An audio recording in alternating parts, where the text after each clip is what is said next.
Welcome to the Dr. Bergson's Best Health Radio Show. You know, I've been in healthcare long enough to know that there's trends of things. So a few decades ago, everybody had candida.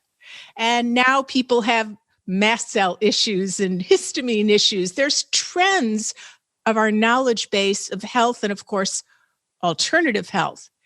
And it's the same way with nutrients. Vitamin E, it used to be really a major deal. There were two medical doctors out of California that discovered some substance in vegetables that helped bring pregnancy or fetus to fruition, and they named it vitamin E. And so vitamin E was really hot when it first got discovered, but it's not so sexy anymore. But should it be? And there is a family of vitamin E components. And we have on the show today a pharmacist who is one of the world's experts on vitamin E and its application clinically. We're going to hear all kinds of things. For example, a special form of vitamin E and its use as adjunctive nutritional care in hormonally driven cancers, even like ovarian cancer. So just to give you a little bit of a snapshot, vitamin E is a family of 8 separate but very related, that's why they're called a family, they're related molecules, kind of like a mother and uncle, a son, and 4 of them are 4 tocopherols, delta, gamma, alpha, and beta, and 4 are 4 tocotrienols, and that is the emphasis, tocotrienols, delta, gamma, alpha, and beta. And we have on the show today one of the world's experts on tocotrienols. In fact, it all comes from a story of an Amazon Annatto plant that gives color to things. Estee Lauder used some of the tocotrienols for their lipsticks and their lip products. So it's a very interesting tale, and we're going to hear about it from Dr. Barrie Tan. He is hailed as a trailblazer and the world's foremost expert on vitamin E, especially this other set of relatives of it, the tocotrienols. And he's discovered that there are 3 major natural sources that we're going to hear about: palm, rice, and annatto. And the big deal is this annatto, which we sell a little book that he's written at the clinic at the Naples Center for Functional Medicine. And we also utilize Annatto E300, a new form of vitamin E, especially for patients that we work with who have a history of hormonally driven cancers.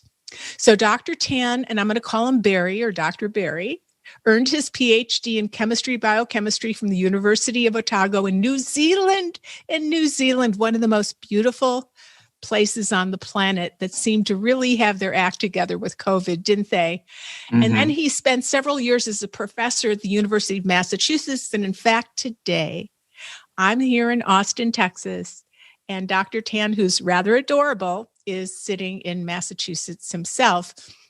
So his research focuses on Annatto E. And then if we have time, we're also going to discuss a little bit of his new research, which is on lipid-soluble nutrients that reduce or slow down chronic health conditions. You know, that's the deal. You get stuck or Velcroed to a chronic health condition. And when you find new tools for your tool bag, it's always such an exciting deal because sometimes they make the world of difference for you. So welcome to the show, Dr. Tan. And thank you, Dr. Bergson. Your description is so wonderful. So this is great. So I'm looking forward to this. So why don't you tell us how you began on this journey? Because this is an Amazonian plant that you focused in on. So how in the heck did you bump into this Amazonian plant? And how did this unfold? Yeah, well, it started with my career as a professor in the University of Massachusetts in chemistry, biochemistry, and later in food science. And during that time, I was looking for anything that protect the vegetable oil from going rancid, because food scientists are interested in that, because the consumer want their food to be good. And then I started it with palm at the time, it's early 1980s, and I did not have any political thing about palm being saturated fat and then they slash and burn and like that. I'm simply just doing the science. And then and palm oil, as most of us know, are very orangey color.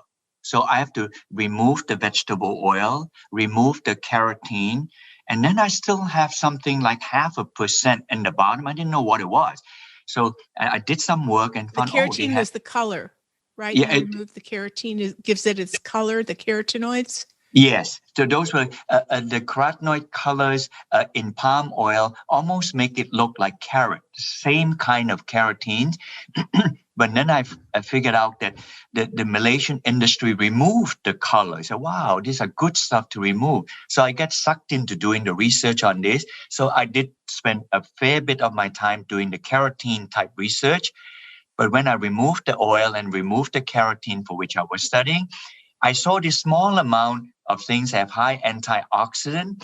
I reported it to the people that fund the research and said, oh, this is just vitamin E. So I then assumed it was, but when I did more research work, I found several different components, only one of which is the normal vitamin E. That was my first taste of defining tocotrienol. I did that for some 10 years. The right years. pronunciation is tocotrienol? Tocotrienol, and it's very simple. This is a tocopherol molecule. This is an antioxidant head. If you look at here, sorry for doing this, it's got one double bond here, two double bond here, and a three double bond here, and then hence triene. That's it. If you remove the double bond, this would be a tocopherol. So the molecule is analogous to a tocopherol except for the three double bond. So that was it. So that was in Are you the first person to discover this, tocotrienol? Not the first person. It was first discovered in 1960s, in the 1964-65, and it was so similar to tocopherol, they actually call it, the normal tocopherol is, there's 4 Greek letters, alpha, beta, delta, and gamma. So then if you look at old literature, they have other Greek words like nu, epsilon, and zeta. So those tocopherol are actually tocotrienol, but they were just misidentified in earlier days. And the Merck index continued to propagate that understanding until 2001 before they stopped calling it nu, epsilon, and zeta tocopherol and properly refer them to alpha, beta, delta, and gamma tocotrienol. You can see it's just kind of a thing. Fortunately, it was not stillborn, pardon the image on that, but it was a Johnny come lately because it simply was misidentified before. Anyway, my entry into it was in 1983. Thanks to a researcher at the University of Wisconsin at the time, they were extracting it from barley, totally different. And then they gave it to hypercholesterolemic pigs. From barley, from the grain barley. And they gave it to pigs that they raised to have high cholesterol. Yes. And then now barley had very little oil that this material is, but they did that and then they gave it, and lo and behold, the cholesterol dropped precipitously. So now they have to find a pin in the haystack. And then when they found the pin, it actually was a tocotrienol molecule. Now, that was a very significant finding, albeit in a place that doesn't contain a lot of tocotrienol. So at least the molecule was identified. And then at the time, I was studying palm oil, and I know, palm oil have lots of this material. So I contacted the professor. We stay friends up to this day. That was almost 40 years ago. So we did that, and I persisted on it. Wait. I got to ask you one question. I wonder why you persisted, because you say in your book, the 2 love affairs of your life are your wife. And now I've been mispronouncing this word for years. So I'm going to have to look at my notes here. So the 2 love affairs of your life are your wife and tocotrienol. So how did that happen that you decided to dive into it? How was that your fire was lit? At the time in the palm oil, I was actually studying carotene. And if in the 1980s, the carotene study was hot. This is before astaxanthin and before lutein and zeaxanthin for the eye. But beta carotene. So he was just talking about the pigments. He was talking pigment, about yeah. astaxanthin and lutein, the pigments that we know are healthy, right? Yes, I was going after that. And then when I extracted and found out that these tocotrienol have so high antioxidant thing, I decided that, hey, let me check this out. And when I did, at the time, I was studying lymphoma. And I said, wow, it really stifle and kill the cancer lymphoma. I said, wait a minute.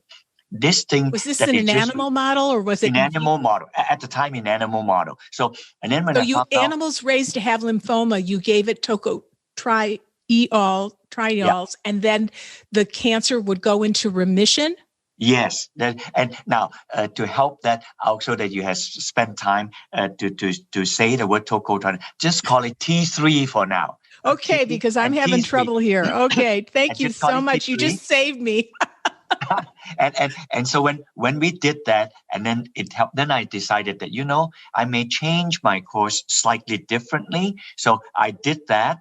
And then I'll tell you why I left palm oil, palm tocotrienol. First, I discovered it's a lot. And then I told my colleague who discovered it from Barrie, he did a lot of work on it. The country Barrie, is that what you mean? No. The plant barley. Barley. Okay, sorry. I heard that. Okay, gotcha. And so he got this from palm, and then he continued to graduate this from animal study to clinical trial. So the original clinical trials were all done on hypercholesterolemia because fortunate to him, sometimes the stars have to line up in the right places. At the time, he had a PhD student who, when he finished his PhD, lo and behold, he became the vice president of a Bristol Myers Squibb, the pharmaceutical company, and they were developing the early stages of a statin drug. Remember, this is 1980s, and he came, and if you know, Bristol Myers Squibb came up with the only water-soluble statin called provastatin. But the very first statin ever known is Mevacor. They are lipid soluble. But anyway, this guy did that. So he did his PhD work. So he wanted to continue. And since he is a rising star in Bristol Myers Squibb, and this is his professor in University of Wisconsin, so he gave him probably $5 to $10 million. And that went a long way to explain the mechanism, how the tocotrienol work, all this. And I benefited from it. I studied the work. I said, oh my God, there is something here with this tocotrienol. And I was a young assistant professor in University of Massachusetts. So therefore, I decided that I should make a left turn, park my carotene work for a while, the color of life, and then make a left turn to study tocotrienol. That's what I did. I make a left turn. I work with palm, and then the brakes stop on me on palm. I'll tell you why. Professor Qureshi did the work. He did clinical trial. Of 5 clinical trials he did, 3 of them worked to reduce cholesterol. 2 or even 2.5 of them didn't. Then he said, well, that's not good. It's kind of like half-half. So he said, let me stop this. And that cost him almost 5 to 7 years of his life. But he stopped. He stopped because he had to go back to the drawing board to go back on animal study. What is the matter that it does not consistently lower cholesterol? Consistently. And it did. And this. But question, the barley research consistently lowered cholesterol in your friend's data. Was that accurate? Yes, that consistently lower cholesterol because that only contained tocotrienol. At the time, he didn't know that. In the palm oil has about 25% tocopherol and about 75% tocotrienol. But the barley had all T3. Yes, and at the time, who would have guessed that the tocopherol it's just innocuous. It's an antioxidant part of the vitamin E family. So when people did this, it was not standardized. Whatever the alpha tocopherol, is fine because remember 1980, people were studying cardiovascular health, cancer, the Harvard study, all this. So anyway, when it didn't, he went back on animal study. He had a seminal paper published in Journal of Nutrition in 1997, pretty early, where he did this. It's a very spiffy work. He put in tocotrienol to study, and then in another group, he put in tocopherol.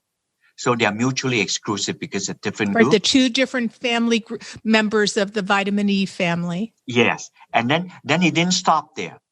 He did a third group. Now, this group is decisive. He make a mixture of tocopherol and tocotrienol together. So now on the tocotrienol, it worked to lower cholesterol. On the tocopherol, nothing happened. Maybe increase a bit. But then in the one that is tocopherol and tocotrienol, if it reduced tocopherol by 30%, with the tocopherol added back, it reduced by 15%. And then he had a fourth group. He added even more tocopherol.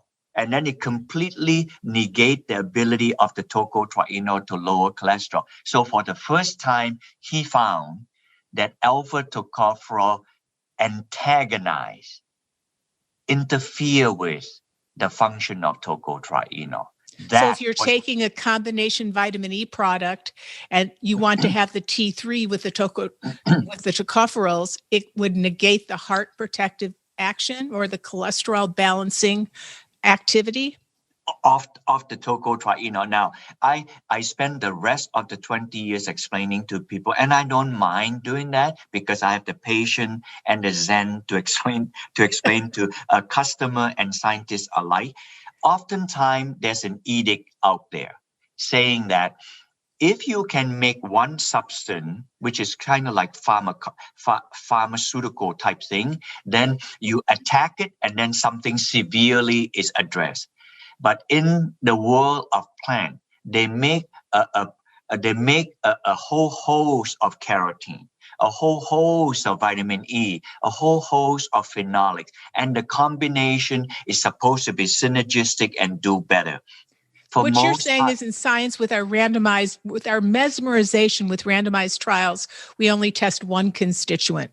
And pharmaceuticals can get a patent. It's usually one constituent, one active that the human body's never seen before. But in nature, it's a rainbow, a tapestry of many things in there. So the pharmaceutical approach is very diverse from the natural isness.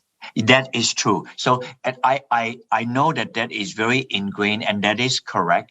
But I only want to say this. For most part of the time in the plant kingdom, when they make a whole plethora of chemicals, they are synergistic. They are, but however, in the rare few moments, they can be antagonistic. And this is one example. It did not work out that the alpha tocopherol being there, the 1 + 1 could be greater than 2. This is the first time we discovered that 1 + 1 actually is less than 2. So when it is, then it's antagonist. It doesn't usually do that, but this one it did. In case your audience is kind of like, no, I don't believe Dr. Tan. I'm fine with people not believing me. I'll give you another example. It's not well known, but I give you. Beta carotene, because remember, I'm a carotenoid chemist. Beta carotene is known for the longest time, good for eyesight, vitamin A, and all this wonderful thing. And then in the years subsequent to that, in the last 20 years, people heard about astaxanthin, lycopene, zeaxanthin, and all this, and lutein, good for the eye. And I do not sell carotene, so I don't have anything other than I know the science.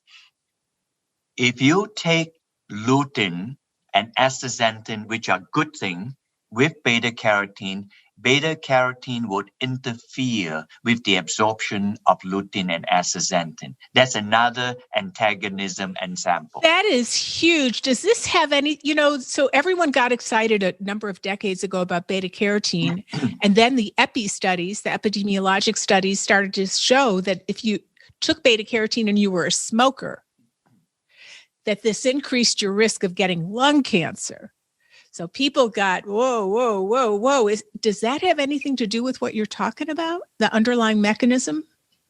Not we at the time they weren't studying any lutein and zeaxanthin other thing, but in the beta carotene thing, I think the theory was that when people who are smoker and they take beta carotene, and beta carotene is in point of fact, beta carotene is a true hydrocarbon. Now don't get freaked out. Now hydrocarbon is what we put in the gas, hexane, octane, the hydrocarbon, but they're just simply containing hydrogen and carbon. And beta carotene is an old chemical caused by fossil fuel thing. If you look at fossil fuel when they first come out, they look orangey color. They have this kind of thing. And beta carotene is a pure hydrocarbon. And so is lycopene. You Google sometime, lycopene, beta carotene, they're pure hydrocarbon. They are all fossil fuel thing, but the plant makes them too. The beautiful color in tomato, carrots, and all that. But so when we smoke, the oxidative material in smoke see a hydrocarbon like beta carotene and lycopene, it will severely oxidize it. And somehow the oxidized part of this beta carotene and lycopene cause damage in the lung. You see? I've been wanting to know this for so long. You just gave me this huge aha. That is like a pearl. That's amazing. So I want to go further, but I just have one other question before I forget. So if your friend found out that the T3, that other form of vitamin E that's not so well known in barley, consistently lowered cholesterol, and then he went to work for a statin company, why didn't they look once you could do in 2004, the FDA said you could do combination constituents. That they wrote a paper and they changed their stance a little bit. I know because I worked with a group trying to invent a drug utilizing that new regulatory action by the FDA. Why didn't he try and add that to the cholesterol-lowering statins or use it in some way at Bristol Myers? That is a very good question. I think at the time he was making, he could make that left turn, but I think he took the right turn. I tell you how he did that. At the time they were studying pravastatin. And pravastatin, like most other cholesterol-reducing drug, they can reduce the cholesterol 30 to 50%. And the tocotrienol is a vitamin E, my goodness, and it could reduce the cholesterol typically in hypercholesterolemic subject about 15 to 20%. So it was not going to be a billion-dollar drug. So they abandoned it. So when they abandoned it, and I'm okay, I can pick up the drips and drabs on the side. So I was a young assistant professor. So I got to study it. So I did that. Never in a million years was I thinking someday I was going to go out in commerce and make it out. I was just doing research, and I did. And then taking what Dr. Qureshi said, and then he said that palm oil have too much alpha tocopherol, didn't work. So I just said, I need to take a break on this. So because by that time, I almost studied tocotrienol for 15 years. And then I was still in my late 20s and 30s. I need to have a break because a chunk of my time or my life have just given to so much on tocotrienol. And then I told my wife that I have to go back to not my first love in life, to my first love in science, to go back to study carotene. And at the time, there was a well-known ophthalmologist at Harvard. Her name is Johanna Seddon.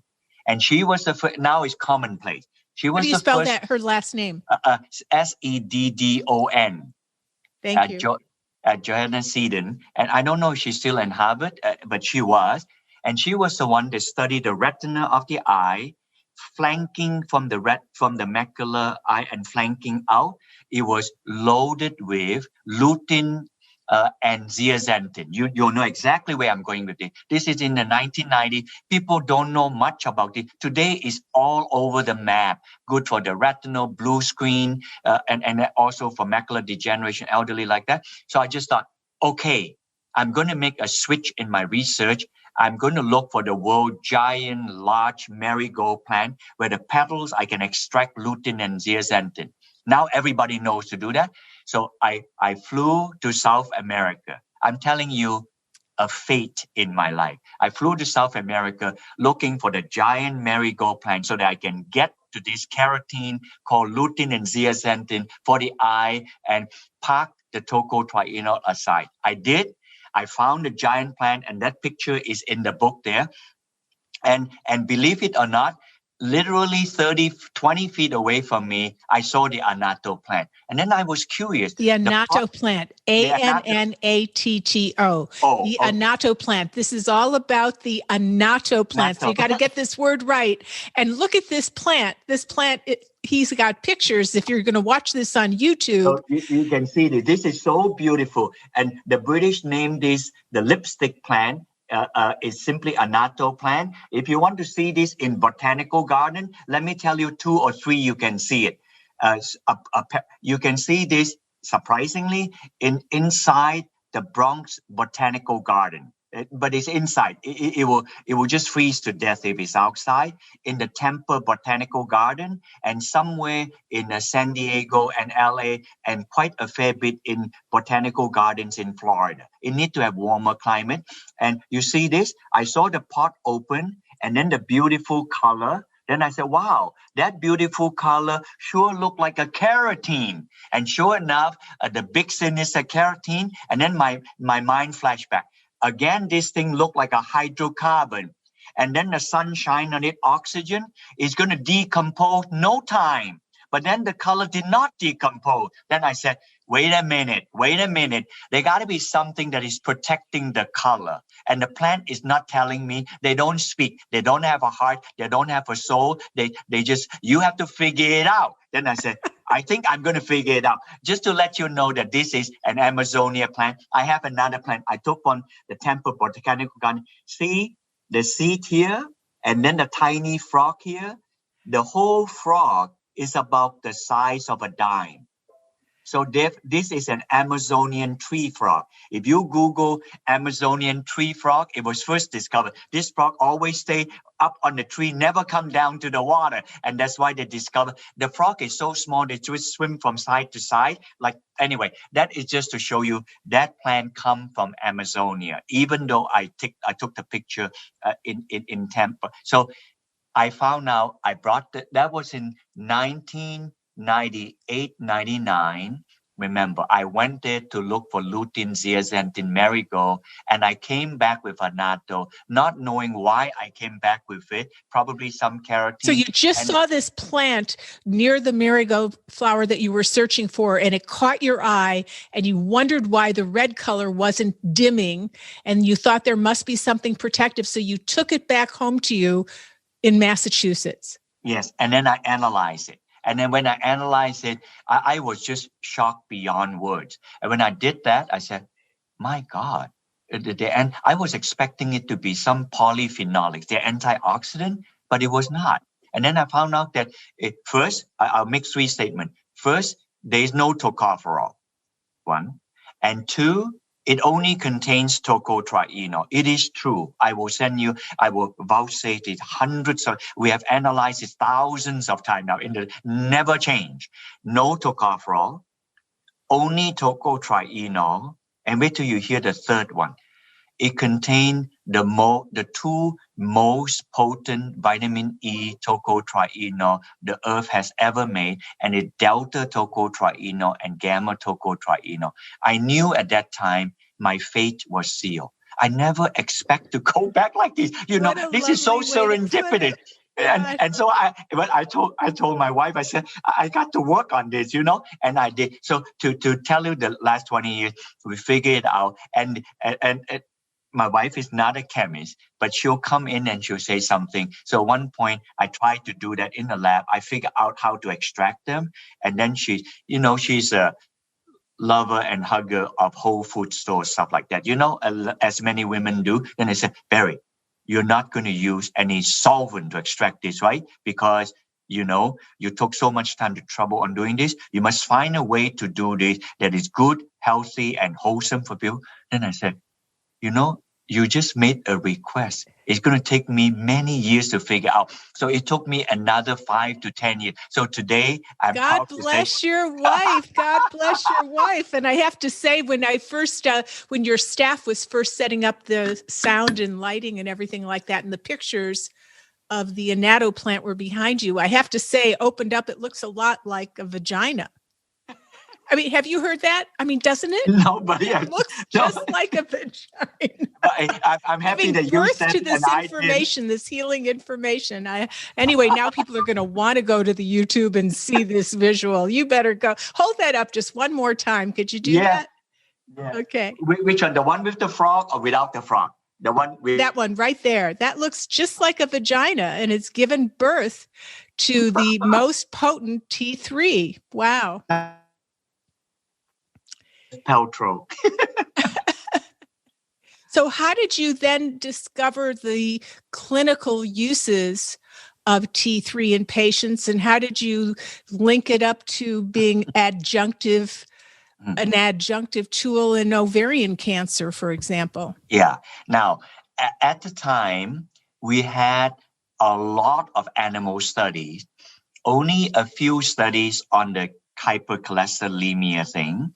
And then we went back to the hypercholesterolemia study without the tocopherol. It worked again. So we did that.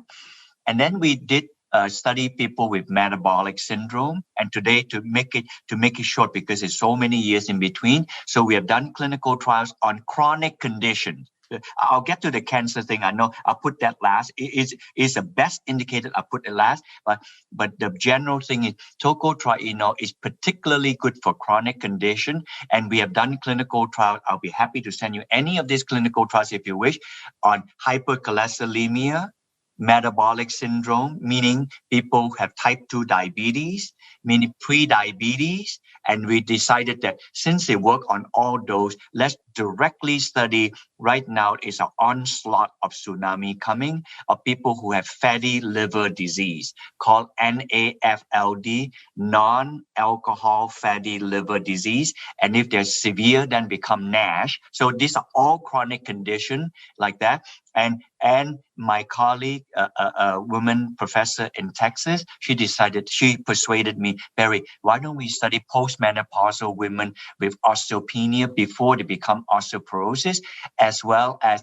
postmenopausal women who are obese. So it sounds like this acts on the PPAR gamma receptor, the insulin receptor. Is that accurate? It is accurate. That's one. Wow. And we also Dr. Bergson, we also studied this on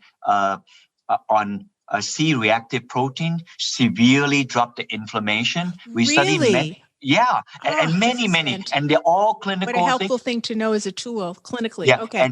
And then so we did all of this, and right now we're not going to do much more tocotrienol research because we have a 3-month study on fatty liver disease, 6-month study, and now we're finally doing a 12-month study with CAT scan or ultrasound. If we see this dramatic improvement in the liver, then I think we got it. And God willing, we can ask the FDA for a structure function claim because of this huge effort we invested on this. So that's the tocotrienol. So let me just ask you, in your early studies where it's been successful, what was the dosage that you use? You know, we do now have an epidemic of fatty liver disease, and right. it's highly linked to issues in the gut because the bloodstream, the venous blood vessel goes right from the gut to the liver. But we're seeing an increase in fatty liver in even the most surprising demographics. In young children, pediatrics, there's a big increase in fatty liver. Polycystic ovarian syndrome, young women have an increase. So fatty liver is an issue that's on the increase. And the more you have fatty liver, the more you have insulin resistance, the more you can't lose weight, the more you're ill. The liver has a temperature of almost 105 degrees. It has to do so many job descriptions. And when it's chock full of fat, it's like people not wanting to go to work after the pandemic.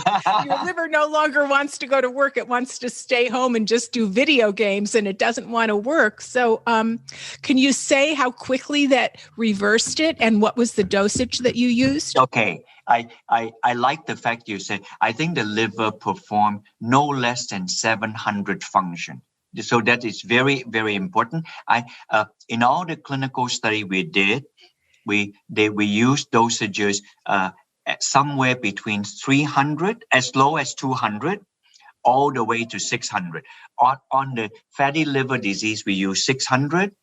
And on the type 2 diabetes, 250, and most of the time is somewhere between that area. Was that once a day or several times a day? Because your capsules now that you make available commercially are 300 milligrams. Yes.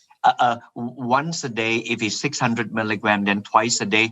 Only remember to take it with a meal because it's oil soluble, lunch or dinner or something like that. And then duration, almost all the studies, we did it anywhere from 2 months upwards to 6 months. We only are doing the NAFLD study, fatty liver study, for 12 months to nail it so that we have a time dependent. It works after 3 months, works after 6 months, and work after 12 months, and then we have data points on it. But it already worked after 3 months. So I would say that probably for cholesterol lowering, 1 month you can see result. For most other things, 2 to 3 months is good. But fatty liver, the liver is a big organ, so we decided to push it to 12 months. By the way, at 6 months, these fatty liver people who are overweight, not obese, they actually lost about 10 to 15 pounds. Now, we were not looking for weight loss, but they lost weight. But for people and you didn't do any dietary changes. You didn't do anything else except give them this specific nutraceutical from the Annatto plant that you've isolated, and they did no other changes, but they shed 10 to 15 pounds. They did what we advised them to follow the American Heart Association diet one, not the most severe one, which means that control the amount of cholesterol you take. And then I forgot, keep your calorie intake to, I've forgotten the exact number, 2,000 or less than 2,000. So there was a little bit of a dietary intervention along with it. Okay. And then encourage them to do some exercise like that. So that would be the type 2 diabetes thing. We didn't do much of that. And the type 2 diabetes thing, we were monitoring, did that lower their sugar?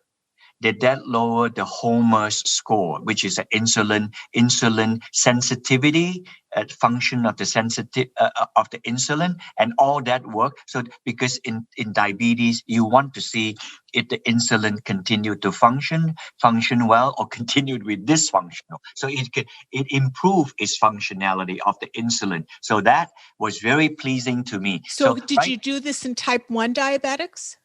No, we did not do type 1 diabetes, but right now we have an ongoing, almost finished study of pre-diabetes. So for people who have moderately high sugar, but not yet hit the mark of type 2 diabetes. So this is the cluster, what I call the cluster of metabolic syndrome, which is people who are chronic condition. Now, the obesity one is very interesting. I'm just holding my breath. This is done in Texas. So these are clearly people having to carry a lot of weight. They're postmenopausal women. They're not otherwise diabetic. They're not otherwise having fatty liver disease. It's simply that they are obese. So right now we have adipose tissue biopsies. So we'll study how active can we silence the inflammation on the adipose tissue so it would not cause whole body inflammation. So I'm holding this. Oh, by the way, we are also... So are you measuring like pro-inflammatory cytokines in the fat biopsy? Is that what you're doing? Yes, inflammatory. So this is a first of a kind. So nobody had done this. So this is so cool. This is so cool. I'm trying to maintain all my chakras, trying to be cool. But this is amazing. I didn't know that our conversation, which all of you get to listen in on, and if you love conversations like this, don't forget, I have a membership now where I'm in constant dialogue with physicians, with smart patients. You can go to drlindseyberkson.com/membership, and we continue some of these dialogues. And you never know what comes out of a dialogue with motivated, smart people. Look at what we are learning with our conversation with Dr. Tan. Wow. Awesome. Thank you. I know. I thought that we will, if we even have 5 minutes in the end to talk about the new thing I'm studying is good. But I love this because once I know that this, look, I spent 30 years doing this. So it is no way to make money fast. But I'm so passionate about it. If it works, it is fantastic joy to see somebody getting better. wait until I tell you about the cancer thing. I know I'm going to go there. So we did all of these things here on the cytokine thing. And then the scientists in Texas decided to do, because the postmenopausal women he studied could be taking antibiotic, because they're overweight and obese, probably it affects the microbiome. She came up with it and in its entirety. So she said, Barrie, I'm going Who's to she? see. I'm sorry, I got lost. Her last name is Shen, a Chinese professor, Leslie Shen. And Okay, she's so the one another that studied. A co-worker. Okay, Okay. pro-scientist. She's the one that studied the osteopenia and now currently studying the obesity study. So she said that I'm going to study how the tocotrienol may or may not help to improve the microbiome. So therefore, she is able to get excretory material to study this. So right now, she's writing a paper on how this correct the microbiome of women who are osteopenic. So she's writing that now. Oh, that is so interesting. And then currently in the obesity study, I am very sure people who are obese, the microbiome is out of kilter. So we already done animal study, it corrects the animal microbiota. It's well known like that. So in animal models that are genetically raised to be obese, when you give them T3 from the Annatto plant, do they shed weight? And yes, they shed. We did not even genetically manipulate. We decided to just give them dietary weight to have them put on weight. So which is more accurate than a genetically manipulated. Okay, so they were allowed to eat ad libitum as much as they wanted. Yes. So this is good. This is very good. But let me, if you want to come back, I could. I wanted to tell about the cancer part. So in the middle of doing all of this in the animal study, I cannot get away from the published area in the PubMed. There are about every 100 paper published on chronic conditions, like I mentioned to you now, there are about 200 to 300 papers published on cancer. This was about 10 years ago. So I was just troubled within my soul. I just said that, people publish all this work and look so positive about cancer, but no one in the donkey world is studying a clinical trial on it. So I decided that I have to do clinical trial. My company is small and this is so time consuming, cost consumption. Then I found out that there was a professor, sometimes the stars just line up, and he's a chief oncologist in one of the hospital, university of Southern Denmark.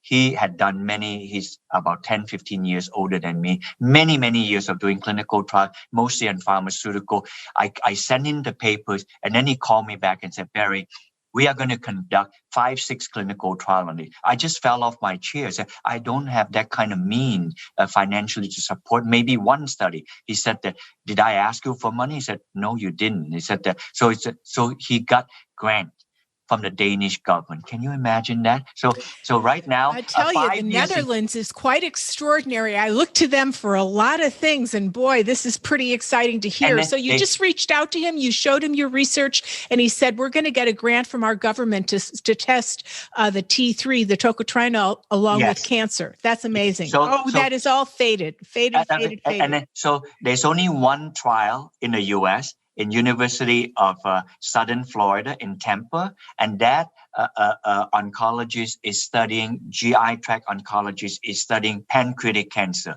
the deadliest of all cancer. Right, that one. Right. The other 4 done in Denmark. We have about 6-7 trials. Sometimes you have to repeat them, and the 4 cancers are ovarian cancer, breast cancer, lung cancer, and colon cancer. And without a doubt, lung cancer is the worst of the highest people of all. So those are the 4 we're doing in Denmark: lung, colon, breast, ovary cancer. Those 4. I wish I can do liver cancer and prostate cancer. We don't have that. And the one in Tampa is pancreatic cancer. So is pancreatic cancer plus your Annatto product? Is that what that study is in Tampa? the Tampa one used pure delta tocotrienol. Now, in Annatto, I didn't give you the composition. Remember, I say it's no tocopherol. If you run the peak, 90% delta and 10% gamma, the two most potent one. So one can say that it's almost all delta. In the Denmark study, they used the 300 milligram tocotrienol that you recommend to people exactly as is, no change, like that. The one in Tampa, because they got the grant from the National Cancer Institute in the US, they use pure delta tocotrienol. And how did they do that? Was he someone that knew of your work, or how did the principal investigator do that?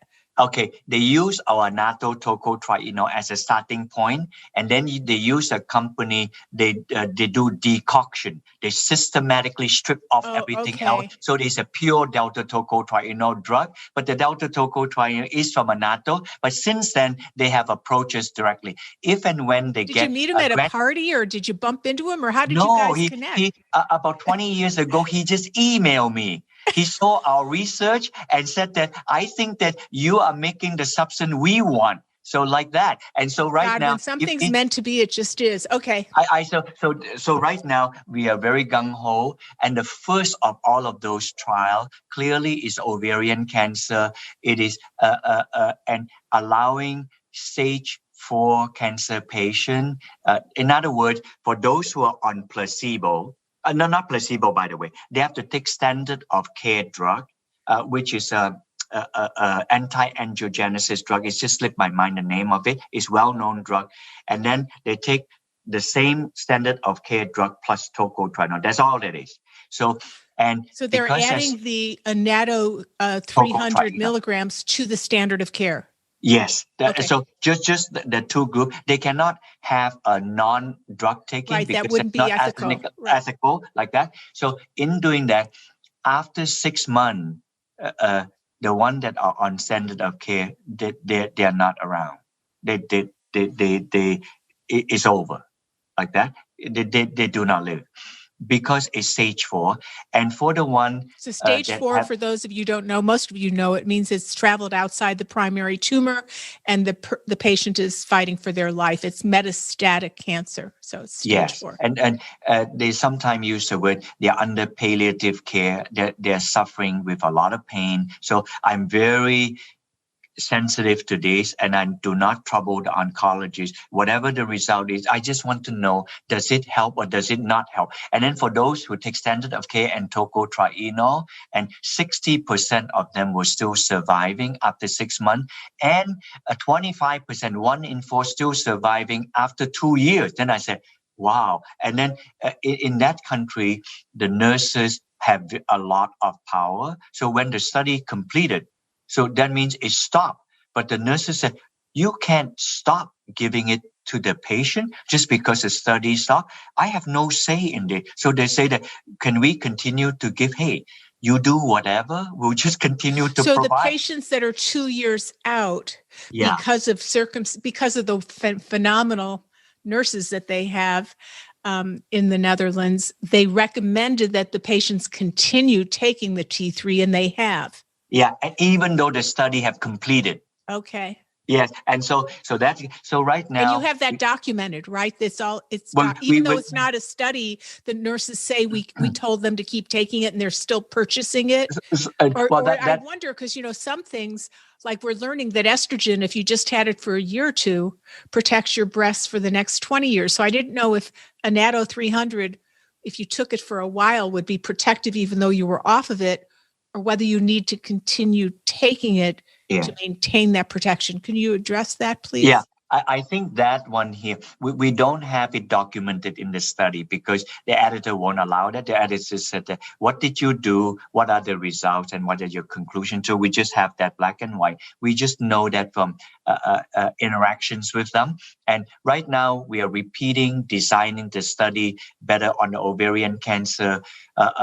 God willing, by the end of this year, the breast cancer study will be complete. And usually they are more formal people, not like you and I, very animated. So he doesn't like me to ask questions before the study is over. Like that's why I said, no problem. You just do what you need to do.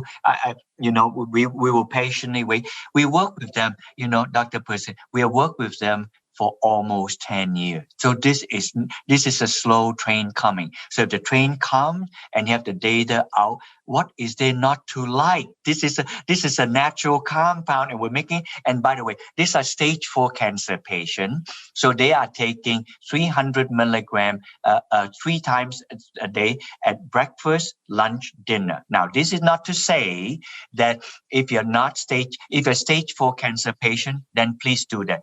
Breakfast, lunch, dinner. 300 milligrams 300 TID, milligram breakfast, lunch, and dinner. TID, yes. And the meal should have some fat in it, so you release the digestive players that help you absorb fat, because this is a fat-soluble product. Yeah, this is exactly what the patient are doing. However, I'll now go back to the pancreatic cancer. That professor did animal study, they dose escalate, and they did all kinds of things. And then when they do clinical trial, they found out dose escalation, meaning that they gave a group of patients 200 milligram, another group of patients 400, 800, 1600, and 3200, believe it or not. So when he did above 800 milligram, they did not see any additional benefit. That does not necessarily immediately conclude that more is not better because it didn't work on the cancer thing. But there are other things. When you give so much, the gut simply cannot absorb, and most of them are pooped off. It's just too much as big slug. So right now he titrated it. It appears to me the active dose that are not stage 4 cancer patients, that are perhaps stage 2 and 3, like that, is somewhere between 400 to 600 milligrams. That's my best guess. And so for people who are stage 1 and 2, probably for maintenance dose, if the cancer is in control, perhaps 300.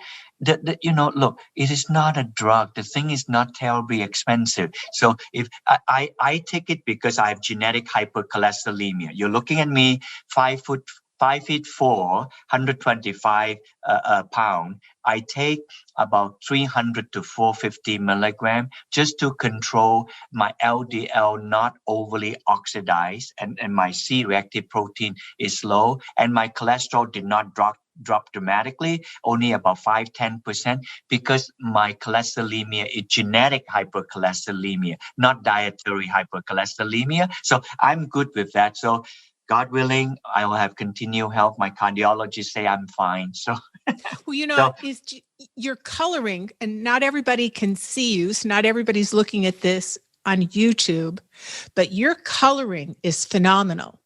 I tell a lot. My ex used to be an ER doc, and he'd say a patient would walk in and there'd be the look. If they just had the look, he knew they were in trouble. And part of that look was color. Because when you're getting white, you're getting grayish. This is not good. And the better someone's color is, the better their circulation is. And as Dr. Moncrief used to say to me when I worked with him in the dialysis center, circulation is life. And your color is phenomenal. Do you think that's partially from taking the Annatto 300 for so many years? Because your color is amazing. I want to say one of the studies we have done, and I did not pursue much when we found, is that tocotrienol helps in vascularizing the 30,000 miles of artery in a human body. Can you imagine that? Each of us have 30,000 miles that's circulating the globe 6 times. Like that. So that is how much arteries we have. So it helps in increasing nitric oxide, so you can vascularize. It prevent oxidation of LDL, so it doesn't become oxidized and begin to form plaque. It also helps in inhibiting adhesion molecules that help it have Velcro effect and stick to the artery, and then things begin to happen. So it reduces fibrinogen and fibrin activity? That we only have done one study on it, platelet aggregation. So if it relates to platelet aggregation and thromboxane, then like that. But it doesn't work exactly like the way Coumadin works. how vitamin K causes clotting and coumadin remove the clotting. Not exactly like that, but it does it by preventing the a platelet not to aggregate when you have a tear in your artery, and then this clot would form right there. So it prevents the clotting. So it probably would be good with people who have deep vein thrombosis. They sit in the plane for long periods of time, like that kind. So are there any contraindications? Like if someone's on blood thinners, like the Coumadin, the old type of blood thinner, but the newer type of blood thinners, are there any contraindications where people can't take this? Excellent question. That has been done. That has been asked in 2 studies. The one that is doing in pancreatic cancer in Florida did that because he was only. I did not tell you the in between thing. He was only able to give the pancreatic cancer patient tocotrienol for 14 days. Why so short? Because people with pancreatic cancer cannot wait. Once you get big, I don't know if you're aware, pancreatic cancer is the most deadliest and virulent of all cancer. So once you do this, so his window of opportunity is only 14 days. And at 14 days, they're on his operation table to remove the thing. So he worried. The Whipple procedure. Yeah. So when he did that procedure, he wanted to know if the tocotrienol would not help the wound to heal. It's an indirect question to what you asked. Right. I hear what you're saying. Then the wound won't heal. Then he worries about that. So he did that. And I remember he told me this. On all surgery, there must be an assistant surgeon there. But he worked very hard to not make a mistake, so he does not have to employ the use of because then the thing is reproducible and not the FDA saying, sorry, it is blame on the tocotrienol. And to date, whether he used a low 200 milligram or the highest 3.2 grams, 3,200 milligram, there are no lengthening of a clotting factor or bleeding factor, nada. So in other words, if someone's on blood thinners, they can take this? They can, to the best of my knowledge, they can do this. But the reason that they say this is because they don't want the blood to thin and then not to be able to have coagulation and have the wound to heal. And you're saying they didn't see any problems with any of the dosing from 200 to 3,200 milligrams. There was no changes in wound healing on these pancreatic surgical patients. No problems on that. And in all the cancer patient study with the 900 milligram, nothing happened. And we have seen no such report on our clinical trials in the 300 milligram and 600 milligram on the metabolic syndrome cluster. None like this. So I'm very comfortable with the safety profile of tocotrienol. We have received GRAS affirmation. So GRAS means GRAS, generally recognized as safe, a term the GRAS list by the FDA. We're not talking about marijuana. We're just talking about the GRAS list. Yes. I don't know how much time we have left. If you would allow me, I would like to segue a little bit on the other molecule that I've been working with in the last. I think we're going to have to get you back on the show for this. No problem. We've gone away, and there was just something I wanted to. The one other final question. Yeah, I want to have you back because we want to hear about your other work, but we're already at an hour here, and unless people are walking around that lake twice.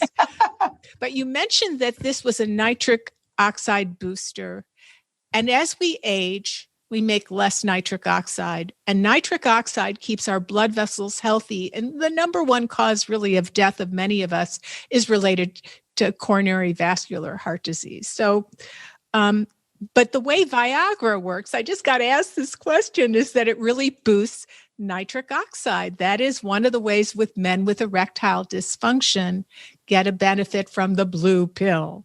So have you seen, and of course I thought that the plant looked a little bit like a vagina, so this is a great segue for that. We're getting kind of colorful here. So have you seen or heard of any male patients on this with erectile dysfunction have improvement? Not with the tocotrienol. It's interesting you make the connection between nitric oxide, the increasing of vascularization in the penis is more on the GCMP, that group of enzyme, than the nitric oxide. It may assist, but I did not hear any report. Interestingly enough, when you interview me the next time with this compound geranol, GG, I have heard of people reporting that. Well, stay tuned. We're going to hear some. But you're just saying, but Annatto E does boost nitric oxide production. I didn't get that. That is right? Correct. That is correct. Which is a very it's a youthful promoting molecule. It does keep us healthier and it keeps circulation going. 100%. This has been exciting, and you answered so many questions, and you're so articulate and passionate and colorful too. It was great having you on the show. This is his book. It's called The Truth About Vitamin E, and not everybody can see it because some of you are just listening to this show. We are going to have links to his website and to this book. And we're going to summarize, of course, the show notes, what we discussed. So don't forget to go to drlindseyberkson.com and click on podcasts. And when we publish the show, there's show notes underneath. And don't forget, this is on many platforms. It's on Spotify. It's on Google. It's on Apple Play. It's on multiple iTunes. So you can tune into this, and don't forget to subscribe to iTunes, because then every time a new show comes up, you'll just have it downloaded on your phone and you can listen to it while you're just hanging out with friends, or you're just zoning out on the couch, or whatever you want to do. This kind of a conversation is so enlightening as to what this is. Decades of work of Dr. Tan's. Decades of work and passion and caring, and the fateful trip to the Amazon that brings us a product that might be an answer or a help for a loved one or yourself. It's quite extraordinary, and we're really lucky that you spent time with us today, and that you're such an adorable and intelligent. You're all of that. I can't wait to have you back on the show again. You know, Dr. Eddie Maristani that I work with in Naples, he told me all about you and said, and he gave, when something pops up on the phone, it's a little shocking here. And he told me all about you. And then we had this book, and then he nudged me about a week ago. He said, you got to have him on the show. You just got to have him on the show. This guy's incredible. And you delivered. So we're going to set up another time to hear the rest of your work, because I'm sure it's amazing. But thank you so much for all this decades of elbow grease. Thank you so much for all your hard work. As I end, let me make one very simple and short remark. I am an immigrant to this country, and very grateful for my years of living in the United States. Most of my life have been in Massachusetts, for a few years in Alabama. There are many opportunities for me to make this product in Asia and elsewhere cheaper. But I want the audience to know, for this immigrant, I made this product in Massachusetts, in the United States of America, and I'm proud of that. So I want the audience to know it's done well. It's done here in our own home country, and it's delivering to our own people. So if that is of any blessing to you or comfort to you. It is, because it's just like the pandemic showed us, we don't know who to trust anymore. We don't know who to trust with information. We don't know who to trust with authorities. And many products that are made overseas, we don't totally know who to trust. So that you added that caveat. Now, we are going to have a link in the show notes of how you can get this product if you want to get it. Don't forget that. And I'm going to talk with Dr. Tan a little bit more to see what we can do for our listeners. But that makes a big difference. That was a lovely way to put a conclusion. Thank you. And thank you to all your listeners. So wonderful meeting you, and I hope we get you back on the show again. And I'm not just saying that, and I love that we've got the tocopherol and T3 molecules behind you. And I didn't get to see your other love of your life, your wife, but I look forward to seeing her perhaps on the next show. Thank you again, and be well. Thank you. Bye-bye.